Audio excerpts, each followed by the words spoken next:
This is the sixth and final screencast in our series about using NCTR's new program finance tool. If you haven't already viewed the previous screencast, please do so first. This screencast discusses how to use the tool to model scenarios that would improve program sustainability. In the last screencast, we identified that our sample program, the Anywhere Teacher Residency Program, was not implementing three strategies: share responsibility for mentor stipends, setting the mentor stipend at a competitive but sustainable level, and redirecting district cost savings to the residency program. We had a few other findings as well. For one, IHE tuition was a little bit high. Also, if we go back up to table 1, which looks at the metrics, you'll see that they're all yellow, indicating that while they don't kind of meet the gold standard, they're also not too worrisome. In this case, I really like to focus on two of the metrics in particular. The first is variable expenses versus variable revenues. This metric is really important because so long as variable revenues trail variable expenses, the overall program costs will, or the funding gap will increase with each new resident. We really need those variable revenues to equal or even exceed variable expenses to develop economies of scale. So I really like to focus on getting that metric and that ratio right. And then the other one I want to focus on is funding diversity. Currently, the district contributes about 90% of all residency revenues. So we want to see if we can get some additional funders in there. All right, so we've identified some weak points, and the question is, what do we do? And the thing that stands out to me immediately is that we need to do something about the mentor stipend. Remember, both of those rows here are red. And there's two things we can do. We can lower the mentor stipend, or we can shift responsibility for who pays for the mentor stipend. Or we could do both, but let's start by lowering it. And to do that, we're gonna open the tool back up. And when we last worked in the tool, we were in the Outputs tab. To make changes, we're going to have to go back into the Inputs tab. And I'm going to close everything up by clicking that 1. And I'm going to go up to Mentor Information, Section 3, because we want to change the mentor amount. I'm going to open that section up. So it was at 5,000. The median NCTR program that we've studied actually has a mentor stipend of 3,000. So I'm going to change this value here in K71 to 3,000. And now we want to see what the impact is. So I'm going to click back here to Outputs, and here is what I see. I see that overall the overall and recurring funding gaps decreased to just under $5,000 per resident. You can see that right here and right here. That's down from almost 7,000, which of course makes sense, right? Because we lowered the mentor stipend by 2,000. Also, the variable funding gap in graph B is now less than $1,700, down from about $3,700. So we're not quite where we want to be, but certainly this is a great first step. So you might remember a moment ago I said there are two strategies we can employ with respect to the mentor stipend. We could lower it, or we could shift responsibility for who paid for it, or we could do both. So let's do both. We're going to go back to the Inputs tab. And currently, we can see from row 79 that the lead partner pays for the mentor stipend. And what I'd like to do is change that so that the district pays for the mentor stipend. I want to recognize that the district is already paying a lot for this residency program. So that's why we're not moving towards sharing more of the cost savings that the residency program produces. But the mentor stipend in particular offers an opportunity for the district to chip in a little bit more. One is that there's generally a separate funding pot for things like professional development or Title III funds that could potentially apply to the mentor stipend.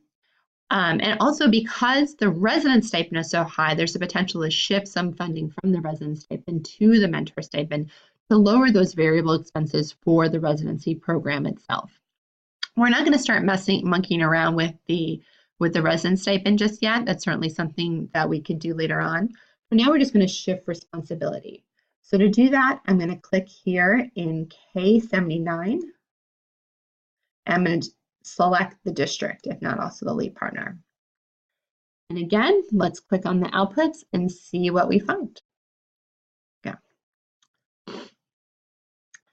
So the overall recurring funding gap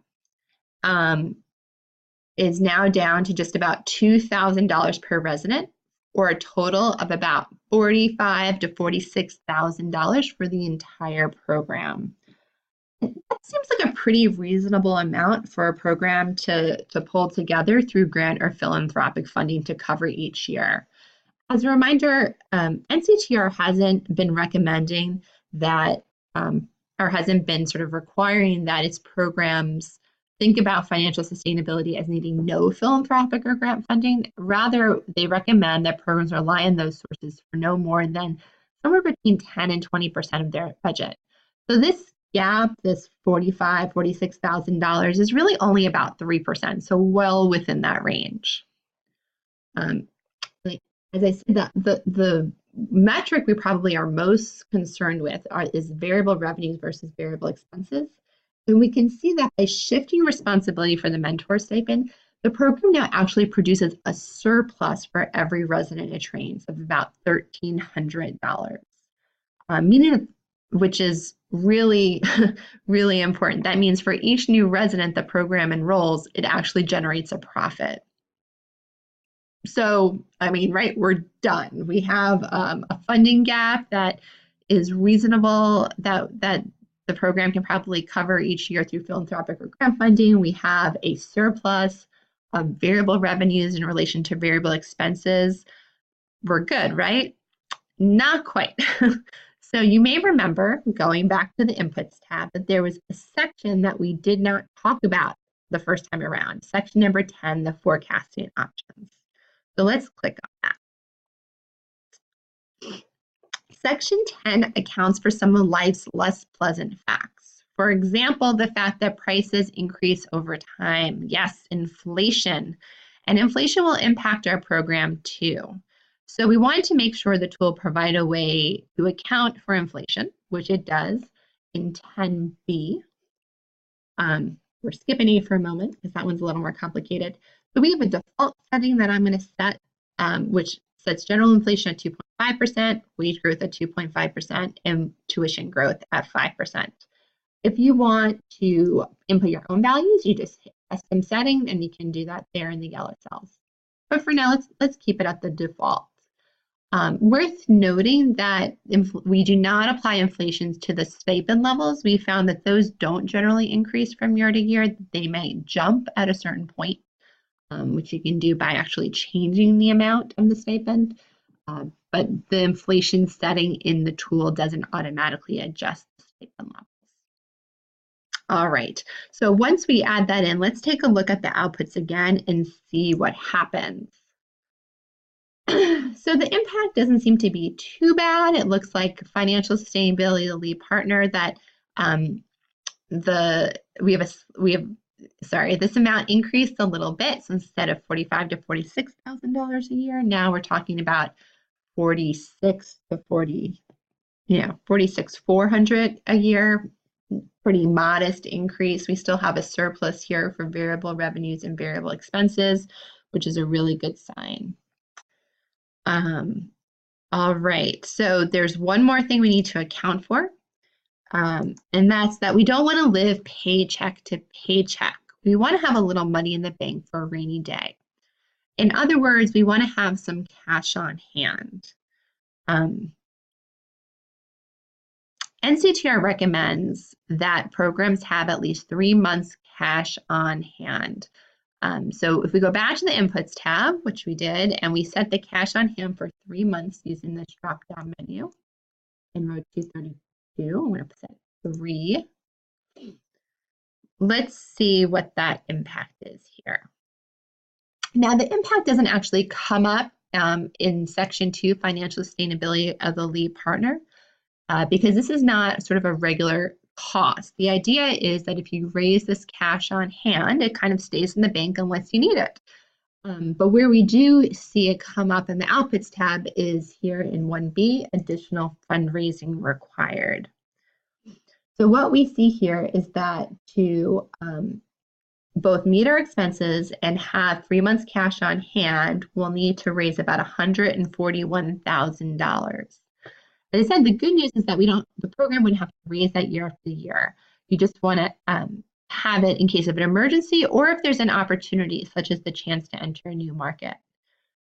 So if a program finds itself using those funds over and over again, that would be a sign of a bigger problem.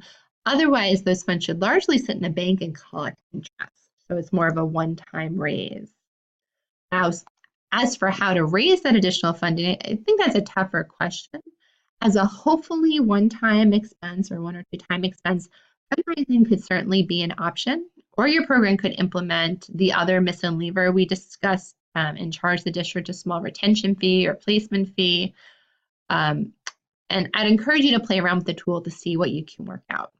Certainly there's no right answer, but there are a multitude of different options. So this is the end of the webinar series. Thank you for participating, and please contact NCTR if you have any questions or feedback. Thank you.